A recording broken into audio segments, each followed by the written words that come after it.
Well, hello everybody and welcome to the 2014 Insider TV Wireless Roundtable.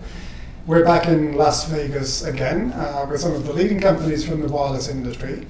And I'm co-hosting the event again with IHS, and I'd like to introduce Lisa Arrowsmith. Thank you, Vince. I'm Lisa Arrowsmith, Associate Director for Connectivity at IHS. IHS is a leading analyst firm covering a range of markets from oil and gas, chemicals to technology. I'm part of IHS Technology, leading our connectivity team. Within that, we cover all of the key wired, wireless and power-line communications across a diverse range of application areas, from consumer electronics right the way through to lighting or wearables. I'm very pleased to be co-hosting this event again today with Insider, and would like to also thank all of our participants for joining this key industry debate. Okay, Lisa, I think you're actually going to launch the event with the first question, which we're going to put to the group. Lovely, thank you, Vince. To get started, I'd like to just take a look back over 2013 and ask the group, what do you think were the key trends or developments that really shaped the wireless market in the last year? Okay, who'd like to jump in first? Son, how about you? Okay, I would very much like to answer that question because Nordic Semiconductor did a bet on Bluetooth Low Energy back in 2006. And up till now, a lot of people have viewed this as a bet. And for example, yesterday when you walk around CS floors, you see all the good products that is wearable, and that's really the big trend. It's sensor products that can connect to the cloud. And it's so damn easy to make products. And you know, engineers are lazy by nature. So when things are made easy for them, they use it. And I think easy electronics, a lot of volume is consumer driven. That's really the trend. Okay, who else would like to jump in? I'd like to add to that. I believe one of the biggest catalysts that's helped make wearable technologies popular is the adoption of low energy into the native OSs on the phones. Android's adopted it, iOS has adopted it, your Windows phones and BlackBerry phones. With that, again, it makes it really, really easy for that ecosystem to exist for people to build those wearable technologies.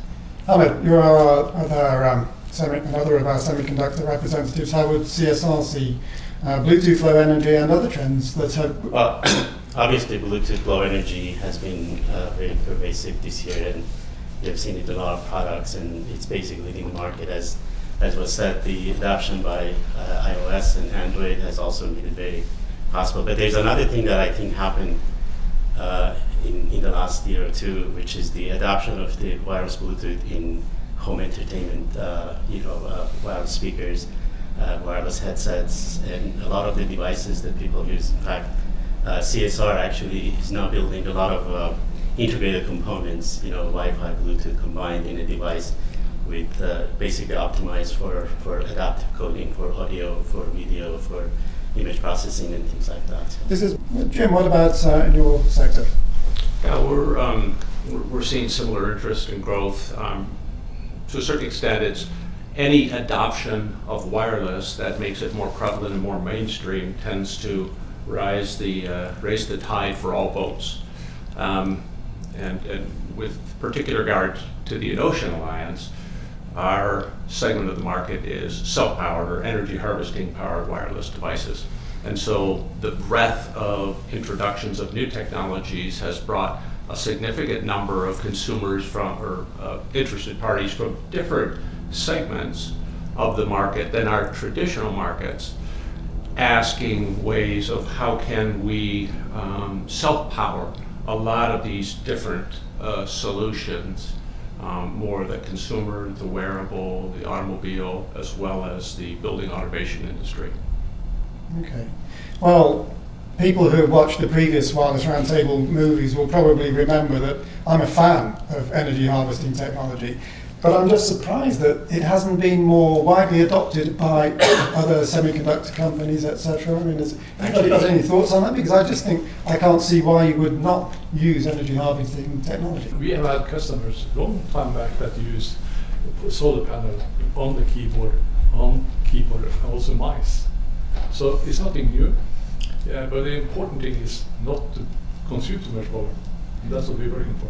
Well, yes, but I still can't get away from thinking that if you've got a solution that requires no batteries, isn't that automatically better than any solution that requires batteries? Well, there are actually technologies like that. One particular example I would give you is, so for Internet of Things, as this becomes very important these days, for example, there are technologies, for example, for the switch lights, where you can actually have mechanical elements, and then as you turn it on and off, it will generate enough energy that, for example, can run a Bluetooth low energy chip batteries. Okay. We see a lot of interest around those types of solutions where the power is consumed at the point where, say, the switch is pushed and then it's consumed, whereas the issue being where the solution needs to actually store that energy, then the energy harvesting module becomes very, very much more expensive. Do you think that that's something that's going to be prohibitive for energy harvesting solutions, or do you see those prices of those types of solutions coming down? I would take a bit of exception to prohibitively expensive. It really isn't. I mean, We'd be disappointed if you didn't. in many cases, what you're talking about is solar cells, and you hear a lot about, say, improvements in batteries, particularly with respect to things like hybrid cars. But there have been improvements in energy harvesting, significant improvements. The output of solar cells, particularly for indoor light, has gotten better. They are responsive to much lower light levels and output more energy in relationship to the amount of light. The energy storage devices have gotten better, where they have some of the attributes that are better for frequent recharging and discharge as you need for wireless sensing type solutions. And of course, there's this issue of first cost versus installed cost. And I always like to say that batteries are cheap, replacing them isn't. We're talking about what the trends were in 2013, going into 2014. Everybody's around the table or sat here is talking about the low energy harvesting. From my perspective, and I see a greater number of products coming into our labs. And one of the things that I've actually seen is a proliferation, convergence of technologies. So we have the low energy people adding that extra 100 meters onto technologies such as cellular. So you're taking the low energy sensors and making it national and truly global. So from my perspective, that's where I see the bigger picture from up high looking down low. Okay. Well, look, how about from the perspective of the ULE Alliance? And ULE Alliance, as you know, was founded in end of January 2013. We have a goal to place this technology into the house for smart home applications. And I think due to the range and due to the low power consumption this technology has, and you mentioned about the frequency band, we have a protected frequency band almost all over the world, so there are a lot of benefits, and that in line with low power, I think that could be something which for smart home applications would be a new kind of technology platform.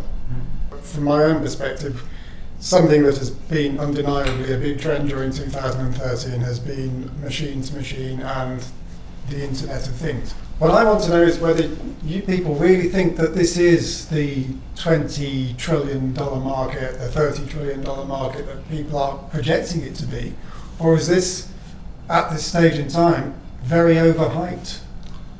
I believe that Internet of Things has been there for a long time. I mean, most of the application Nordic been into has been up to a cell phone, and then you are basically on the internet.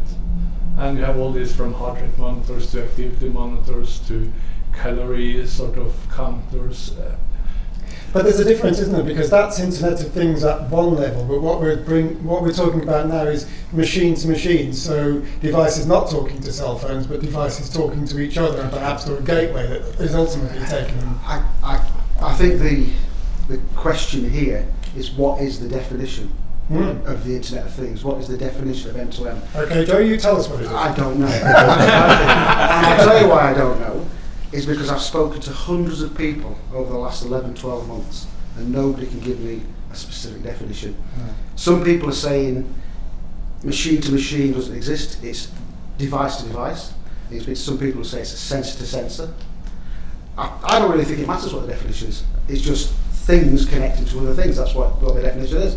And I think, we just need to forget about what the actual definitions are. I think what we clearly can see is that it's positive and it's growing. So I'd like to make a comment actually. A lot of the efforts right now is focused on connectivity, and actually the real problems is beyond connectivity. Because if you go back, for example, how smartphones or phones in general became part of the internet, the connectivity was the first phase, but then all these other smart applications and applications development. So the 19-20 trillion includes the app development, includes all the software, includes all the things that you open up, these other things that are not connected to internet. Well, I guess a lot of the numbers that we're seeing, and when we think about words like analysis and forecasts and projections, those are coming from research companies. What's IHS position, is it? I think again it comes down a lot to how we actually define the market, and we actually have a team within IHS that's focused specifically on doing that job and playing that role, defining the Internet of Things and also looking at how the market is going to grow in the future. And I think one of the things that we see from that research is that there is still going to be a number of things that need to come together before we see the Internet of Things develop on a scale where there is interconnectivity and interrelation between the different silos.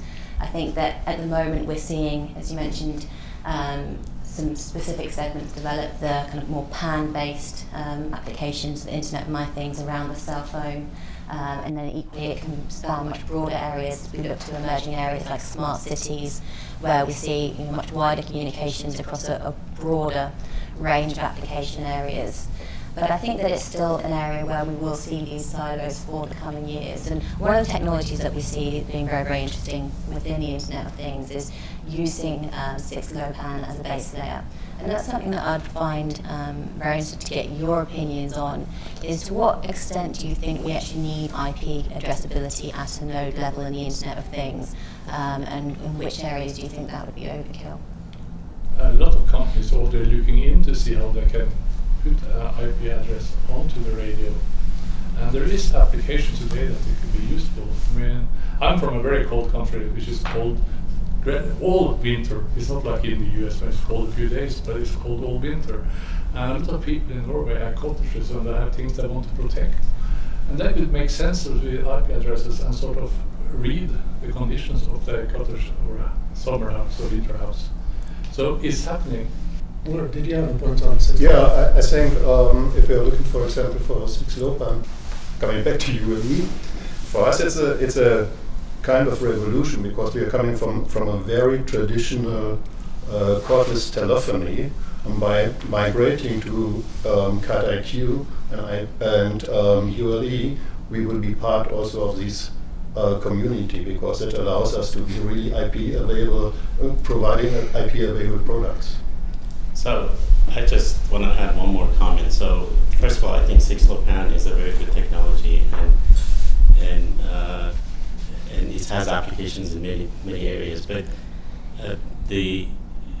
I would define that things being IP addressable is different from being 6LoWPAN, because 6LoWPAN also comes with a lot of protocol stacks of IP, even though it's lightweight, but it's still a protocol stack. And you cannot imagine that every sensor or every end node in this broader sense of Internet of Things to be able to run a big networking stack. So I think in the industry you will see in the future things will coexist with IPv6. There will always be this notion of master-slave, basically, that a lot of end nodes will be managed by another intelligent node, where that has an IPv6 addressable, but the endpoints not. So it cannot grow to 50 billion device, even though it could be addressable. But coming back to Bluetooth, I think actually Bluetooth SIG, for example, is looking at a similar solution for making every device that is Bluetooth addressable also be part of this global IP addressable thing. So. Well, that actually perfectly leads me into something I wanted to talk about, and that's that the Bluetooth Special Interest Group is using the phrase "where the Internet of Things connects" for its next annual membership conference. Now, do we feel that Bluetooth has a real role to play in machine-to-machine? Oh, definitely a lot. Definitely a lot. So one thing I would say, we just actually submitted a proposal to SIG, which basically, a paper actually, which basically enables every endpoint Bluetooth be web-enabled, basically to make it programmable through a web. And I think actually one thing Bluetooth has, which is other protocols don't have, is that a lot of intelligence is built into the Bluetooth higher layer protocols, so above the connectivity. And I think that enables a lot of this functionality to be built. It's big, and it's obvious that Bluetooth would look to get into this market, but is it a totally relevant technology for this, or are there other technologies that are more relevant? No, I think Bluetooth has got a very important part to play in the Internet of Things, and that goes back to my earlier comment about the last 100 metres or last 10 metres, whatever way you want to describe it. Yeah. And it gives that extra expansion at the end of the 50 billion node, or 150 billionth node, or whatever you want to describe it. But yeah, I think the Internet of Things without Bluetooth would be a bit of a strange place indeed. I would add to that, with all the different profiles that exist for Bluetooth, for that infrastructure that's there, that's proven. People might be able to argue that, but it's there, it exists. You know, and Nordic and companies like Nordic are making it really easy for people to and CSR, absolutely, and others like TI that aren't present, right? Good job. I didn't mean to leave you out of the picture there. They're making it easy, right? It's easy for companies to come and tag on to it, right? So it's easy for people to get products out to the market. Well, you guys know so much more about this than I do, but it just feels as if Bluetooth might be a little bit overkill from machine to machine. No, it's an underkill. But first of all, one comment I wanted to make, because you mentioned, I think Bluetooth short range is just for now, but we are also working on Bluetooth long range, which will extend Bluetooth protocols to go up to a kilometer. We just actually demoed and presented to SIG. To add to that, I think it goes back to the silos, right? Yeah. I think some of the silos will be really more leveraged in one technology over others, right? It all depends upon the application and the benefits and value out of that specific technology. Bluetooth low energy has a very nice fit and my Internet of Things, right? But the home automation world, other really backbone machine to machine type things. I think it is still an open-ended question: is Bluetooth the right technology for some of those other applications? That's what I'm wondering. And that kind of leads us into the whole automation sector as well. I mean, smart buildings, for example, are one important application for this type of technology. What's it really going to take to push the smart building market to take off? Is it ease of installation? Is it easy retrofit into existing buildings? Is it fast return on investment? How is this going to happen? Maybe from your background, Jim, you can give us some thoughts on this. Sure. The EnOcean Alliance and the partners have done, of course, millions of units in buildings and residences. And we are actually seeing an acceptance and adoption of these wireless technologies.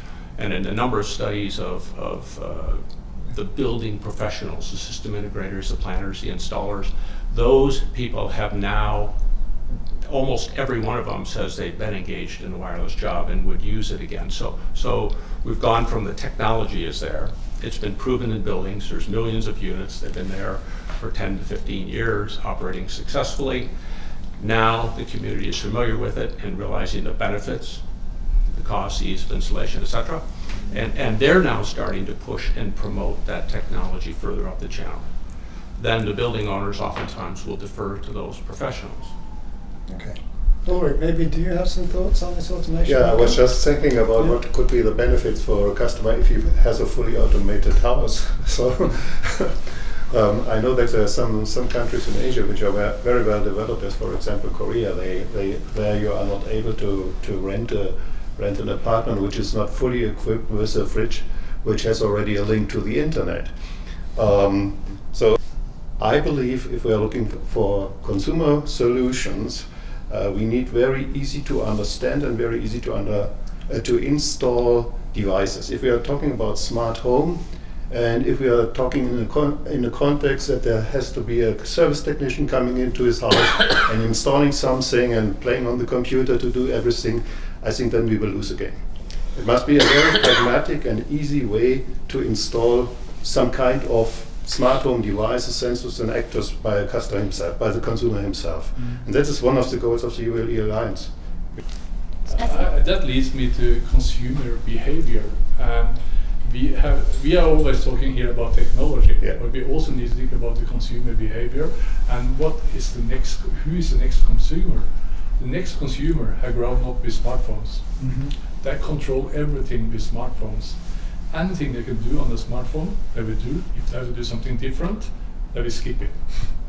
And I think if you look at the building mass around the world, most has to be retrofit because it's old buildings. And I think Bluetooth is going to play a major role in such refit and just put things in that is battery operated or use your phone to control things. That's a really interesting point, because I think that's one of the arguments that we often hear for having Bluetooth in the smart home environment is, it's in the smartphone, you can then control these devices directly. But with the whole value proposition of the smart home typically being that there's some form of gateway which connects everything into the cloud, what would you say are the key benefits of using Bluetooth and enabling a direct, say, smartphone to thermostat peer-to-peer communication rather than using another technology that terminates in the cloud and being able to control still via your smartphone but using the Wi-Fi connection? I think there's a lot of small apps that are coming out in 2014. I mean, I don't know if you've seen the demo for the Bluetooth low energy key locks, right? Yes. To be able to throw away your keys, right? Bluetooth low energy garage door openers, right? Yeah. So I think the whole home as a completely automated home, I think that's a ways off for the normal consumer to go and retrofit his whole home. But different applications that address key pain points for customers or for consumers, I think that is coming quickly, and it's going to be available, and in some instances already available at your local home improvement store. I think there's two issues that need to be addressed in the smart home market as we look to 2014, and one of them is this idea that these devices are increasingly becoming available, and there's the risk that you could end up with your Bluetooth door lock, which has an app provided by one company. Your utility company might provide another app to show your whole home energy consumption. You might have a security app from your security provider so that you can see what's happening remotely on your security system via your network feed. And all of a sudden, a lot of the value of the real smart home can be lost there, because the consumer's having to not only open 3 or 4 different apps to actually see different parts of their home, but you're not able to get that kind of Boolean greatness where you can say, if this happens, then I want this, and that to happen. Because each of these companies is going to own a very discrete part of that system. And I think that's something that the industry is starting to really realise as we talk to the device OEMs and the service providers. And I think that's something that we're going to see as being a very key focus for 2014. But that's part of the evolution. It's not going to happen overnight. If you think 10 years ago, if you bought a Wi-Fi access point leases, you had to do everything manually. You had to do everything in a hard way. But generation after generation after generation, these things became so simple. Today, you plug it in and everything's all configured. But it has to create the momentum in the industry to get to that level. From my perspective, as working with people that are developing these products, we talk to people that 6, 12, 18, 24 months away from launch. We're talking about that concept stage, so we're helping them through it. And we see lots of fantastic ideas coming through. So yeah, I think there's a lot to succeed in 2014. But is it completely bizarre to think that there could be some sort of homogenized, standardized way that this type of technology applications could be developed that would make it familiar for consumers to utilize one smartphone automation app and recognize how to use the next one? It's not going to happen, is it? I think it's a grand vision. It's a grand vision. But as my colleagues have said earlier, it's going to take some time for that consolidation to happen. I think that's the right vision for the ecosystem to have, but it will take time to understand what applications are really taking off from a consumer perspective. What are the flaws, the security issues, work through those security issues. That will all take time. But I love the vision, and I think that's where the ecosystem needs to go. Does it need some sort of dedicated operating system for these type of devices that people can write applications to? There's already, this is one of the other issues, is that there's already a number of organisations which have joined together and started to form consortiums to develop these universal systems. Yeah. But even within that approach, because there's a number of different organisations essentially trying to do the same thing, we're ending up with still a fragmented approach to a homogenised solution. I don't think really there will be one common standard that will come and make it basically the standard for home automation. I think 2013 has been a year where we've seen a number of different service providers really start to actually show volume in some of their smart home deployments, whether a security company or a telco, particularly around the North American market. And yet there's not a single widely adopted communications protocol that's used across the board, although there does seem to be a general move towards a standardized approach. Do you think there could still be a role for proprietary within the smart home? I mean, some of these companies would still use proprietary for, say, sensors and technology like Z-Wave or Zigbee or, say, EnOcean for a lot of the other devices. But do you think we'll continue to see proprietary in the smart home, or do you think everything will move across to a standards approach? I do think that there's a number of people coming to the market, and so you'll see, for example, the lock providers and the lock, some of the Quickset and those types of companies. They say, "Oh, we offer multiple versions of these." I saw one yesterday that has Z-Wave, Bluetooth, and Zigbee solution, because they said, "I have customers in all markets." Or could it be said that they're just keeping a foot in every camp just in case one of them becomes the big success? Everyone is certainly trying to follow wherever the higher volume is, and there's no one dominant provider there. But there's also some reasons why. But I mean, we're talking about whether proprietary still has a role in there.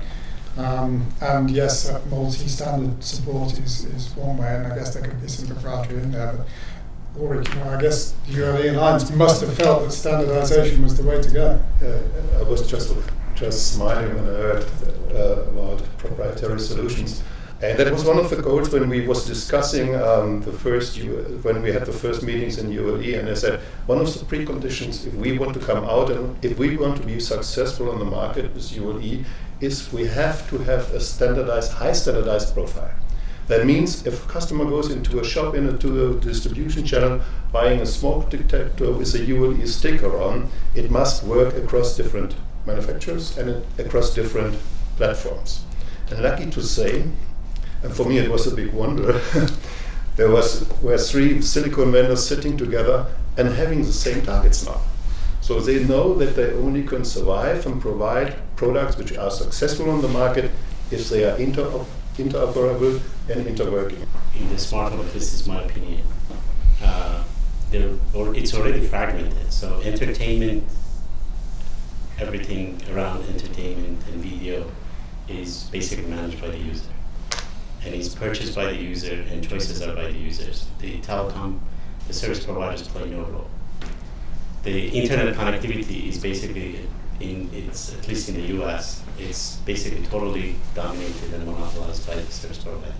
The role of the service providers is very important, but is it automatically a good thing? Because, for example, looking at the M2M and Internet of Things market, a lot of development is being driven in that area by the mobile network operators, etc. at this stage. From what I can see, they're trying to build everything around 2G technology, 3G technology, 4G technology, LTE, which, as far as I'm concerned, are all inherently inappropriate for M2M applications. I think this week AT&T announced that they're changing their data service model by basically having the content provider. This was a new announcement this week.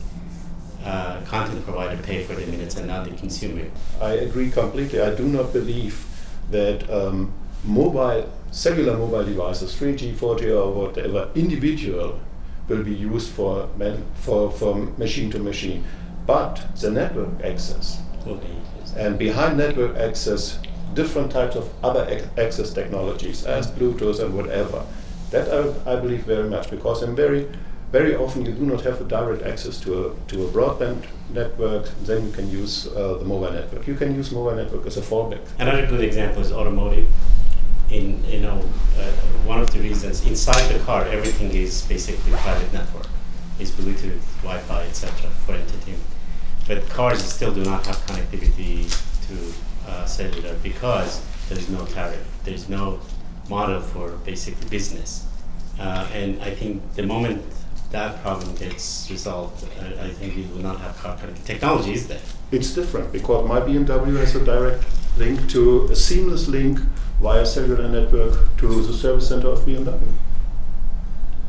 Without that I have any subscription. Yeah, that's a trend in the automotive ecosystem right now, to add more 4G and LTE connectivity in the car. That's And definitely who there. pays for it?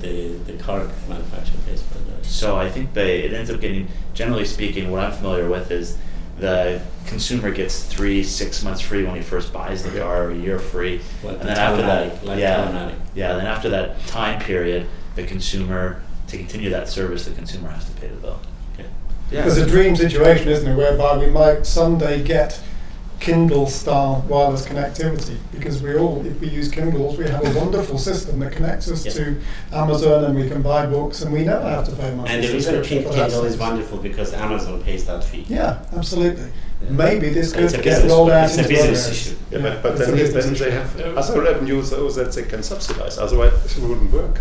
So it's a business issue. Yeah. All I'm trying to say, it's a business Yeah, issue. and that's what we've been discussing lately is revenue stream. Yeah. Because revenue will take different approach. I think the traditional guys that did revenue is protecting it, and the best way of protecting it is to be proprietary. But the consumer don't accept that anymore, so there will be a standard.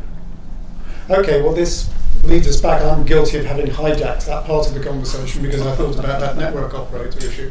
But we were talking about standards versus proprietary. Sven, your company, Nordic Semiconductor, has been very successful in both standardized and proprietary solutions. Is your business evolving? Is the balance changing? Or We are following the consumers because we're going to be a fast-growing company. So for us, I think that if you look at just the numbers, a little bit boring things, but the number of Nordic, I mean, we started with a 4% in Q1 of Bluetooth or position of revenue. Now in Q3 we're 17, and I told the financial community that we expected to be between 20 and 25 in Q4. So absolutely, the consumer want standard, and we are making products that the consumer wants. So it will affect our proprietary business, but we are not seeing too much cannibalism because it's in different segments. There's still areas and segments where the lowest cost, the lowest power consumption is in proprietary. what are those today? What sectors do still make a good business case for proprietary wireless solutions? What we see is on low-cost keyboard mice for big countries. This is us directly. They want to have the lowest cost. And of course, when there's no standard involved, there is easy stack, it's a lower cost product. So cost driver is really the one that we see the product should be very extremely cheap. Proprietary is still limits. Do companies like UL look into proprietary versus standards? I mean, do you ever get involved in testing? We get involved. We sit on various standard committees around the world. We offer advice. We help the standards community develop, whether it's proprietary, whether it's like open standards, whether it's regulatory standards. We have involvement in all of them. But if a customer said to you, we're considering a proprietary or standardized solution, would your company recommend one direction or the other? I don't think we're in a place to be able to do that. We're supposed to be an unbiased company. But what we can do is we can certainly give people the benefit of our expertise. Well, most of you have to be kind of careful about how you address each of these standards and comment about them, but I'm allowed to be a little bit more open about it. Let's look at some specific issues. I mean, one of my pets is NFC. Is it ever going to really take off? Or is it always going to be an almost solution? Fine taking off, managing expectations, right? NFC, I think, has a home today in authenticating Bluetooth devices and Wi-Fi devices, and it's a powerful application for those scenarios. Will it take off? Will it be a standard in the payment world for mobile payments? I think that is a question that the jury's still out on. Some people say the jury's come back with a verdict and no. Some people say it is still out. So I think that's the big question in my mind that's still open. But no, NFC is being used today in certain applications. And Do you think people are aware that they're using it? Because I know Bluetooth pairing by NFC is possible. Is it really happening? So it is, I think, also in the Wi-Fi world. If you have a Samsung S4, put a little plug-in from Samsung, right? If you're sharing videos or pictures, those two devices will authenticate via NFC. Do people realize that's NFC? No.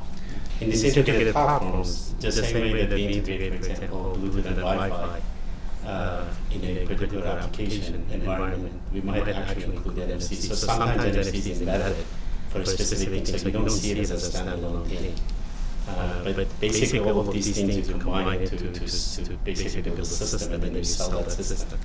I think that as the Internet of Things trend develops and we see a lot more relatively perhaps low-cost devices which don't have screens and don't have very easy pairing functionality, that presents an opportunity for NFC to really provide easy touch pairing. So in anything from, say, adding a smart plug to your network, if you could first touch it on your gateway and permission that, and pair that into the network, and that can be one means of enabling that. And also, as we see markets like healthcare and independent living solutions that enable people to be in their homes longer through things like sensors, they can enable easy pairing of those types of devices. If you want, say, an elderly relative to be using a blood pressure monitor or a glucose meter, you can't necessarily always ask that relative to learn how to pair that device to their phone and how to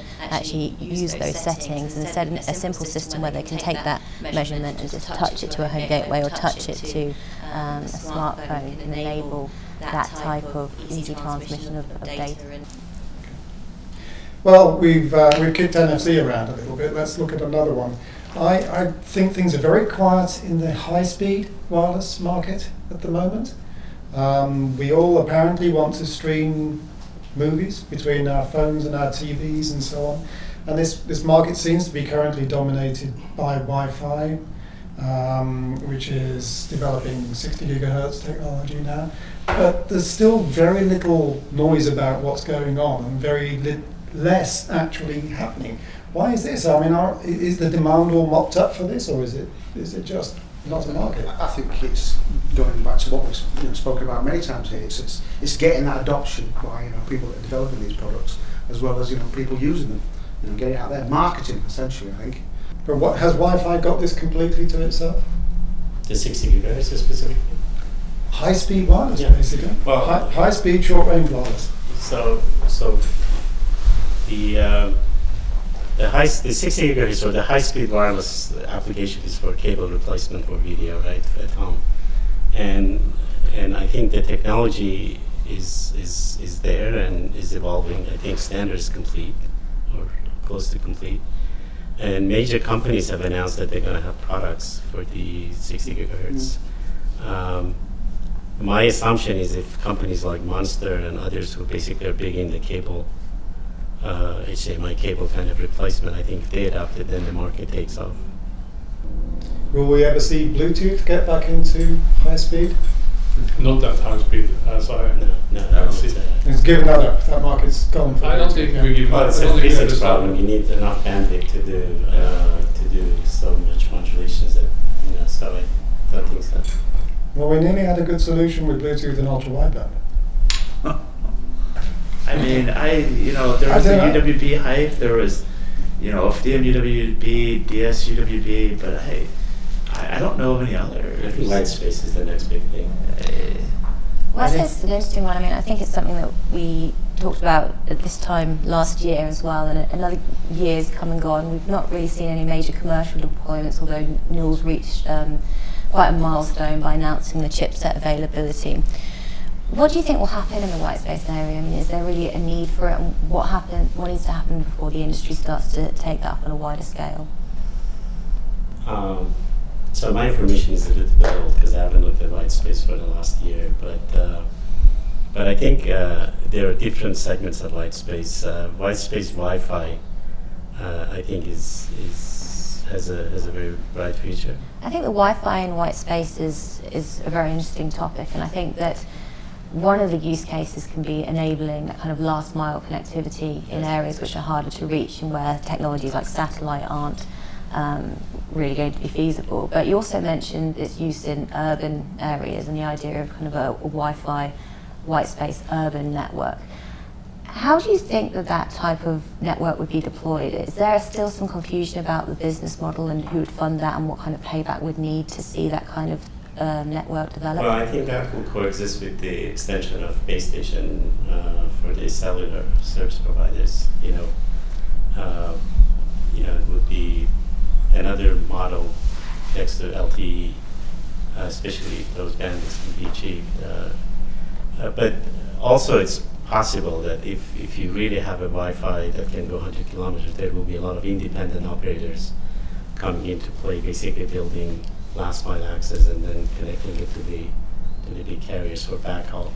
I think white space adds a bit of extra global flexibility, like you say, for the last mile or the last few miles. So I'm interested to see where it's going. Definitely. Sure. Yeah, it's a new area, isn't it? When we start talking about 5 kilometre range, 10 kilometre range, 20 kilometre range, up to 100 kilometre range, it's just new ballpark. I think there's also something aside from the technology. I think something like white space and these smaller networks, if you like. From what I understand, is the mobility that you've got on these sorts of things. And I've seen certain applications where they're going out to third world countries and setting up these micro networks there. I think that's everybody can see that's a good thing. I think it needs greater interest from the industry. Another new application and device solution is the iBeacons, and it's a solution that Apple seems to have kind of snuck onto the market with relatively little fanfare. What do you think of the iBeacons development, and in what ways is it going to revolutionise or change the way that we communicate with devices? So iBeacon is a beaconing technology. It's a very good technology. But again, Apple was not the first company. So we had, for example, using beacon technology for proximity solutions. One of the areas actually CSR is very big at is indoor location. So we are using Bluetooth as yet another infrastructure-based proximity solution. And I think once you have that solution which you can adapt to control the range of the geofencing that you can talk about, then you can build a lot of nice application. But proximity solution in general has a lot of huge applications, and actually Bluetooth will play a major role in that. And so iBeacon will just expand the market. And again, I pick on beaconing because that can give you a very short range. So you walk into this room, temperature can automatically adjust, or you come to a conference room, call setup can be set up. So lots of good applications. But what Lisa's point is correct, though. The launch does seem to have been a little bit hesitant or cautious. People have become aware that Apple has an iBeacon technology. I think there have been a lot of development outside the company you mentioned, and you're going to see that I think in 2014 this year. I think the fanfare is going to happen once the third parties come on board. Yes. So I think that's what's going to take time. Yeah. Get those third parties on board.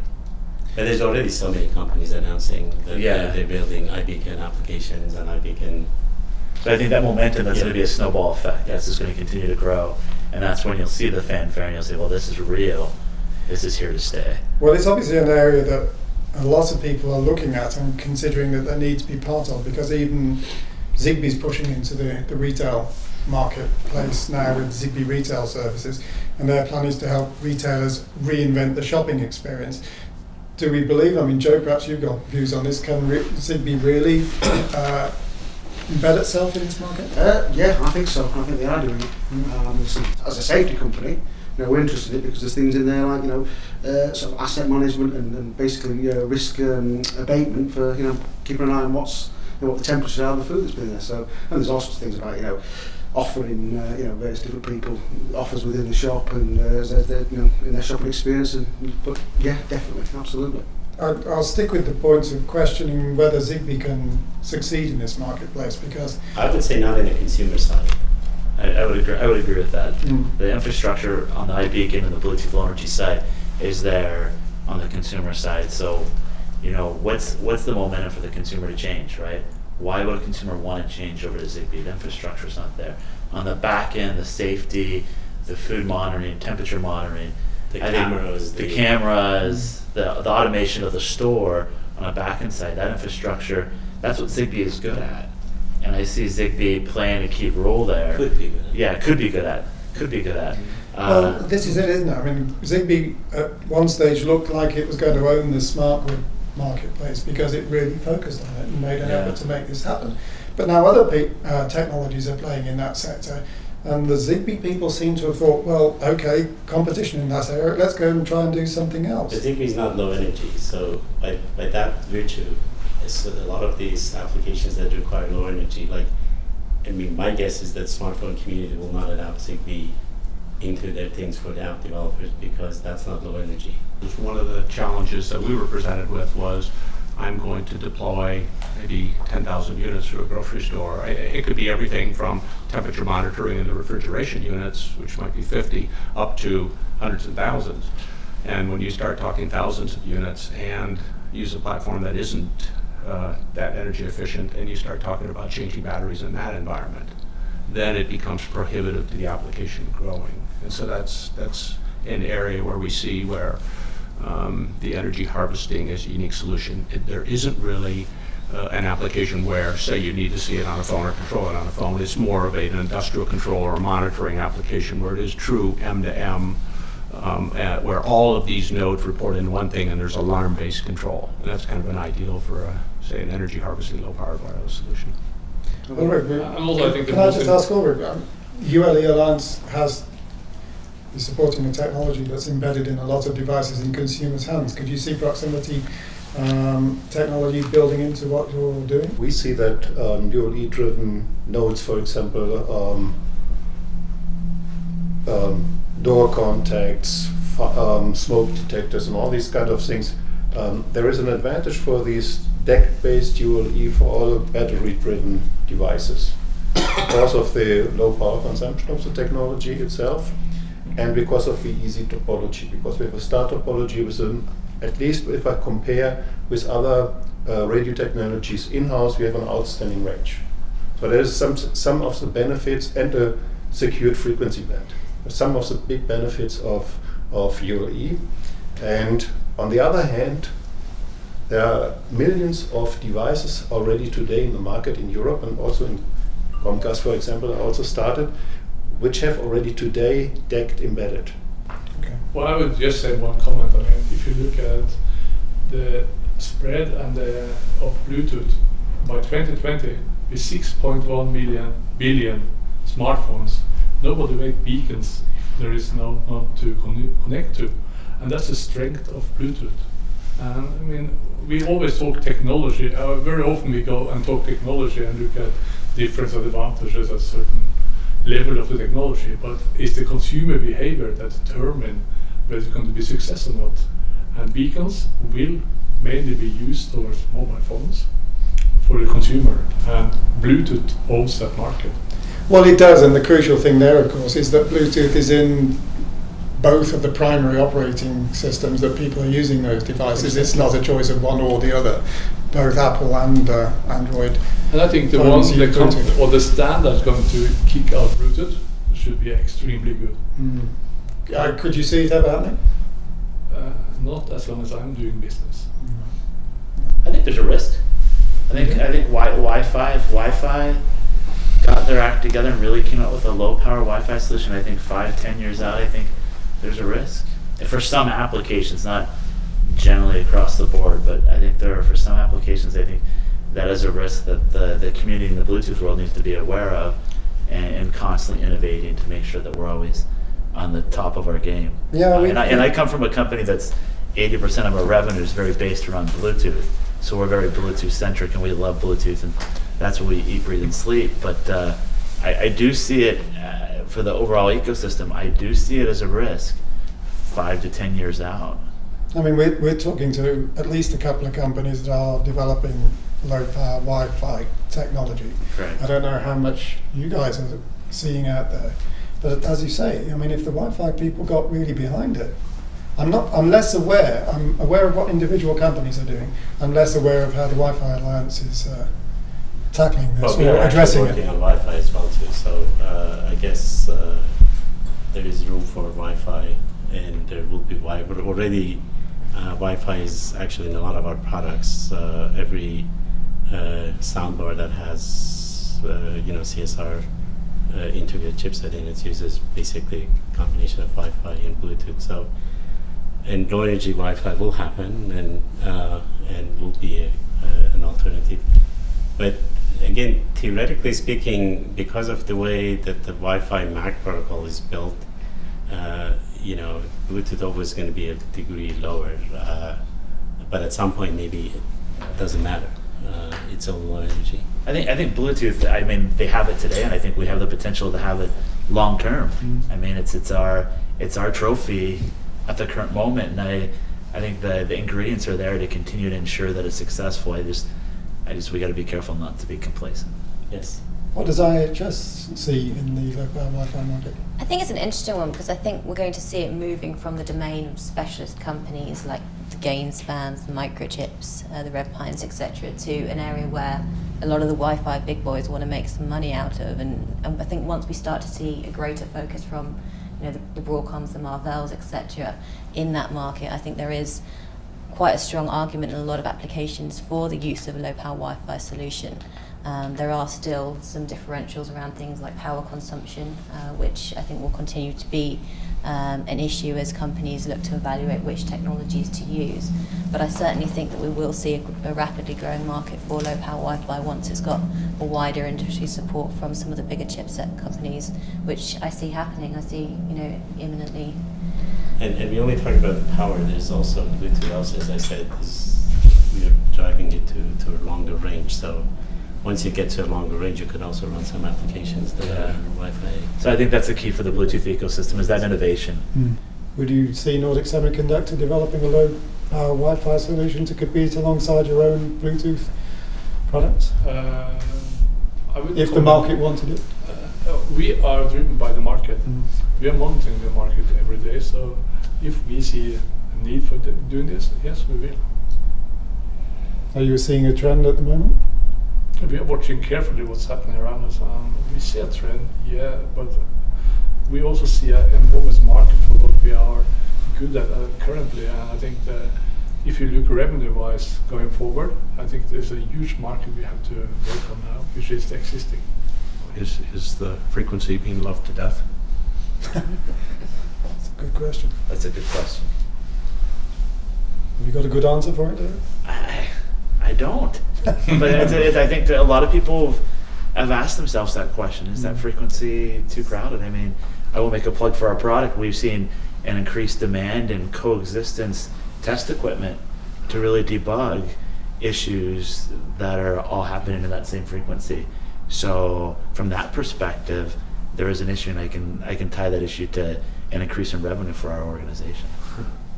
Well, let's keep moving along, and before we're sort of coming towards the end of the discussion now, but before, I think we're going to let Lisa wrap up.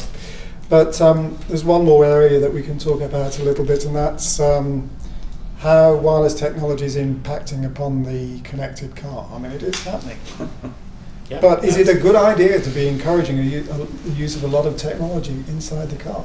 So there's three separate segments. I think all car manufacturers, especially the big ones, have major initiatives around safety issues, automation. I'm very familiar with the electronics in the car, and one of the things that's driving a lot of that connected entertainment in the car is, from a car OEM perspective, you put a $20 module in there and you can charge $500, $600, $700, $1,000 for it. So it really increases their margins. Sure. So these car OEMs love it. I mean, it is a profit center for them in a big way. So I see it continuing to grow. We've seen some pretty fun announcements this week. Audi made an announcement, with Google on the Android OS in the car and some Audi cars, and some other OEMs that joined that same bandwagon as well.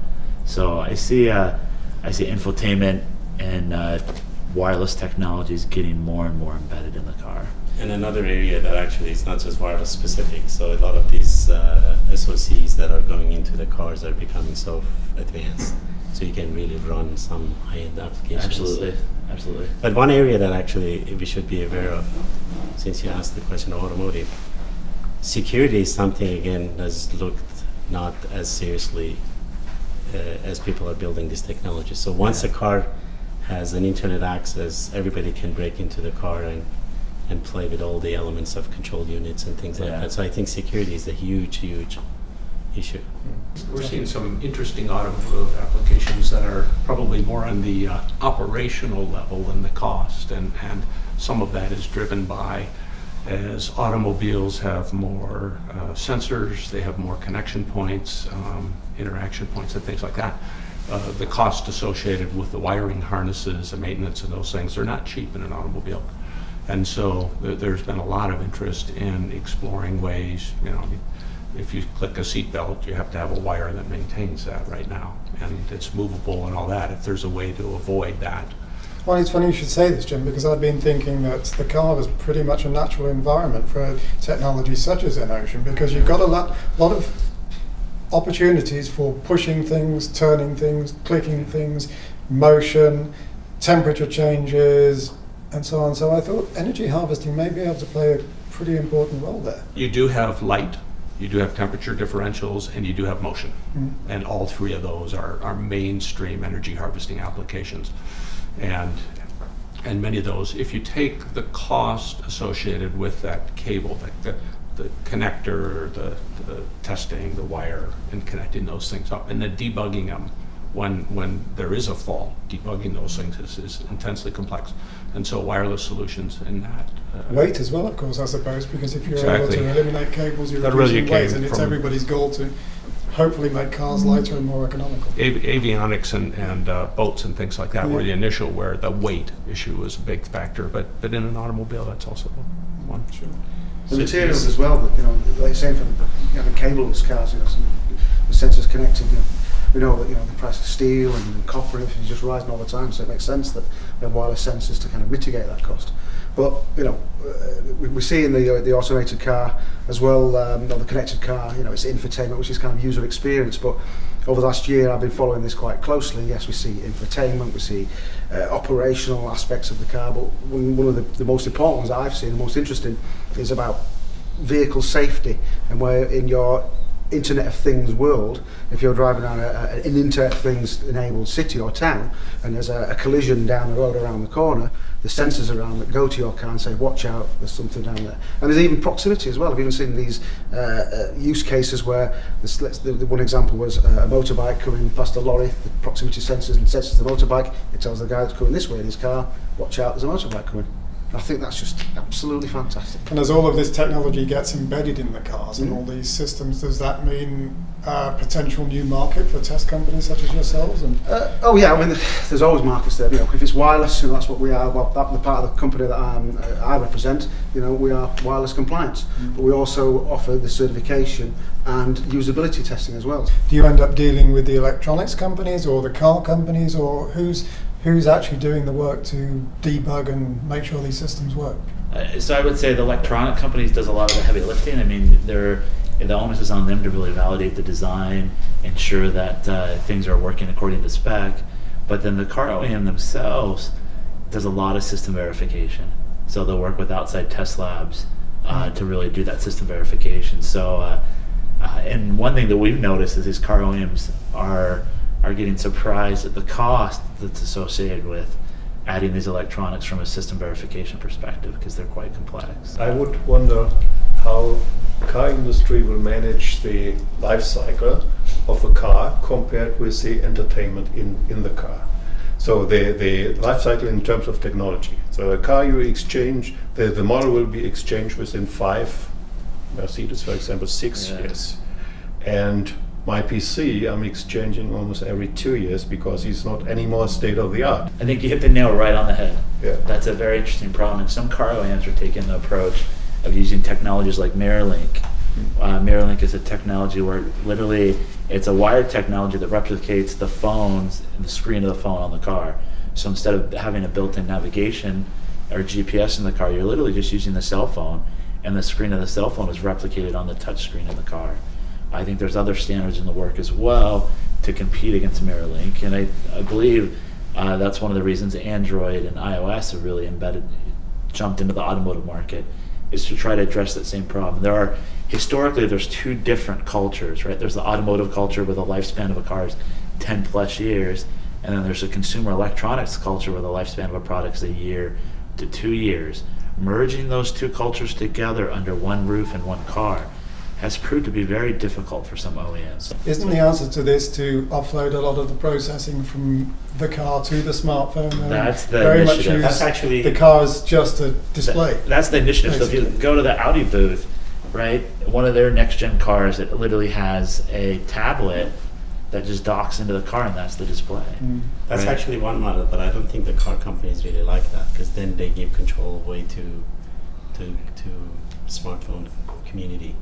But one other model could be that you will replace the let's say the main processor on the board, and the display would be modular. You will just plug it in. I think Audi is showing something like that. But alone their verification process took about half That's of the life cycle of a new those are being product. solved by it. I think the entire software upgrade, software reliability life cycle will get adapted from other industries. Yeah, so Frontline is helping numerous car OEMs adopt their software lifecycle process to be more in line with consumer electronic companies.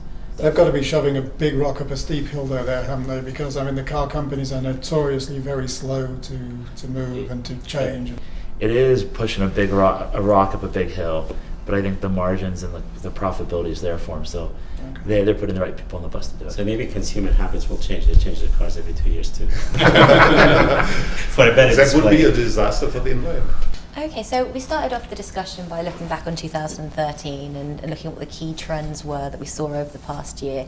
So I'd just like to bring it back full circle and end the discussion by looking at the following year for 2014. I'd just be interested to hear whether you have any expectations of any significant trends or even any disruptive announcements that you think will help to shape the industry over the coming 12 months. For me and for us at CSR, all the advances in indoor location, I think is going to be disruptive. I think the technology is very mature. The long range Bluetooth, or long extended range Bluetooth, I would say, because there are multiple solutions. And also this model of integrated platform for Internet of Things, where you can enable many industries horizontally as opposed to building one-off solutions vertically. So my Internet of Things, I think we'll be surprised, pleasantly surprised on how people use Bluetooth Low Energy in 2014. I think it'll be, as people see those new products come out this upcoming year and they see the disruptive technology and disruptive innovation, I think we'll even spur more ideas. And I think we'll be really excited when we're sitting here 12 months from now and saying, wow, I wish I would have thought of that. Because it is so easy to develop a low energy product, especially when you're using a Frontline sniffer to help you, right? Good plug, David. You'll probably edit up that out, Vince. And the next thing that would be, I think I'd really look forward to is the innovation in the car and what the car OEMs are trying to do to really catch up to the consumer electronic development life cycle. From the segments of the market that our alliance members participate in, one of the bigger trends is actually in the lighting market, and that is with respect to LEDs. And there's a lot of forecasts that indicate that LED lights will become the dominant share, and as many as, I've seen one report that says something like 70% of all new light fixtures sold in 2018 will be LEDs. And so that's driving two things, one of which is the whole behavior associated with, right now you have a fixture and you have replaceable bulbs, and with an LED you tend to put the whole fixture in and forget about it for 20 years. But the second thing is LEDs are much more controllable. So the percent of LEDs that get controlled compared to, say, fluorescent or incandescent is going from, say, 1% to 20%. And that is one of the largest drivers that we're actually seeing today of an adoption of wireless. I personally think we'll see, from my perspective, in the background of the development, and that is we'll be seeing more and more developers that aren't traditionally electronic engineers, because of the kits that you can get, these development kits from for Bluetooth, Zigbee, the cellular things. It's people that are not electronic engineers. I mean, I know people that are, one guy's a builder, another guy's a joiner, a carpenter. And So these people are buying Arduinos and things like that, and even further than that, they're buying the cellular devices, and I've seen sort of smoke detectors, safety sensors in the house, and being connected cellular wise, and being part of the bigger thing. So this is even below the maker community, which is Yeah, basically yeah. electronics engineers all playing with stuff. You're saying that There are consumers a doing lot it of too. people out there now that, you know, A Raspberry Pi. they can do it because you know, the tools are there to build them. Yeah, looking into 2014 and seeing the responsibility which we have, I'm coming back to smart home because that is our home turf, I believe.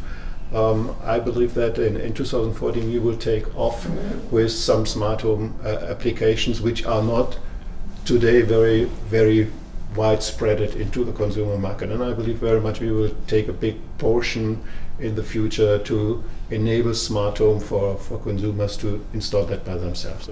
Okay. Yeah, you talked about Bluetooth, and for us, for Bluetooth Smart, I think 2014 will be the year of the Bluetooth Smart. And two reasons. One is that we've been shipping through catalog distributors close to 10,000 kits to non-electronic designers. Wow. These guys are sitting there, and the same guys are doing the apps. And if you see, we downloaded 50 billion apps last year, and it's almost as easy with a Nordic design kit and a Bluetooth profile to make hardware. And I think hardware is back in fashion. So I think we're going to see a steep growth in revenue stream from small companies, and some of these are going to make a killer product. Well, thank you all, gentlemen. I'd like to thank co-hosts IHS and everybody that's participated in the event. As usual, we've had some fascinating views and some great discussions. I think the Wireless Roundtable format is working very well, and I'd like to announce to the world, basically, including you guys, that the program is expanding. In the coming year, we will have more roundtable events, and the next one will be looking specifically at machine-to-machine and the Internet of Things.